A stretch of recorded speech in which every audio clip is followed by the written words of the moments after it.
So I was nominated to do the Ice Bucket Challenge, which I declined for a number of reasons. Mostly because I started thinking about things that were really important to me. And obviously those things cycle around women's justice issues.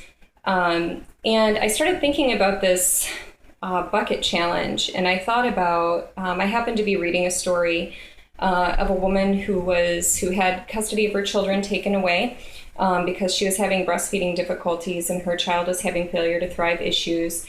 And I just thought about how many parallels there were in that story to the way that women are treated across the reproductive justice spectrum. And I just thought about how many women are left feeling like, completely empty. And I thought of this concept of an empty bucket as I was kind of thinking about the bucket challenge. I thought about how women and women's issues, especially as they relate to reproductive health, contraception, abortion, pregnancy, birth, and in the postpartum period, women end up feeling very empty and raw and sort of scraped out. And I thought about, how about instead of doing a bucket challenge, I did this invitation for people to share their stories about their empty buckets. So I have an empty bucket here, and it's this is a really special container. It's given to me by a really sweet friend of mine who has since passed away. And she gifted this to me when I moved, shortly after my divorce, when I was collecting things, when I didn't have very many things when I moved. So it's a special bucket. This is also kind of a special day to be telling this story because it's the first day of school for my children. So that often has sort of an empty feeling for me. But my empty bucket story has to do with my birth. And I could tell my first hospital birth experience, and I could tell a lot of different things. I could probably fill this bucket with stories from just that experience alone. I could fill this bucket with the hundreds of stories that I've been told in my work as a advocate and activist. But I'm just going to focus on one part of my story, and that is the part that I think kind of sticks with me the most from my experience, and that is in the day after my son's birth. I was cultured as Group B strep positive, and so I was given antibiotics in labor, but because I have really fast labors, my first labor was only 4 hours. That means that I didn't get enough antibiotics to make the hospital staff feel comfortable, and so they wanted to do lots of blood tests on my newborn. And so they did that, in the first hours, and then they wanted to repeat it the next day, but not with just a prick. They wanted to do a blood draw.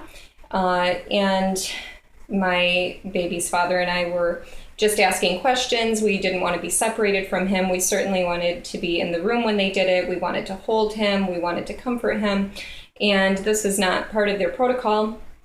And so the nurse left the room after we said that we weren't comfortable with them taking him to the nursery, which was protocol to do it. And she sent her supervisor in, and the supervisor came in, and I was holding my baby in the bed, and she came up to me. She grabbed my new baby out of my arms, and she just got down right in my face, and she said, "Babies die from Group B every day." And she turned on her heels with my baby in her hands and stormed out the door. And my then husband just kind of shot me a look and I said, "Go." And he just ran out the door after her to follow her to wherever they were going to do the procedure. And I remember the instant that happening, just feeling my heart sink into my gut, and the tears just fell. I just couldn't believe what was happening. I couldn't believe the way I was being treated. I couldn't believe that someone could come into my room and take my baby, rip my baby right out of my arms, chastise me as though I were some sort of irreverent child, and then go to do whatever they pleased with my child without my consent. We were left feeling like we were groveling for just having access to our child, for making decisions about our child. And that experience has stuck with me. That's been 12 years since that has happened. And it clearly is what, in addition to all of the things that have been on my path since then, but it's been the thing that has fueled my work as an activist and advocate and a birth worker.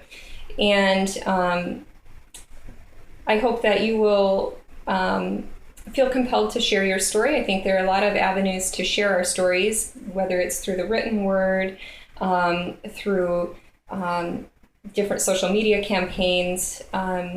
Sharing your story verbally is kind of unique. And I invite you to do that if you feel compelled to do so. If you do, please make sure that you post it to the Birth Anarchy wall or tag Birth Anarchy, and use the hashtag empty bucket. You might also want to hashtag how we hate women, or can't regulate this, or I am not a vessel, or whatever feels right to you. But we're going to call this the Empty Bucket Campaign.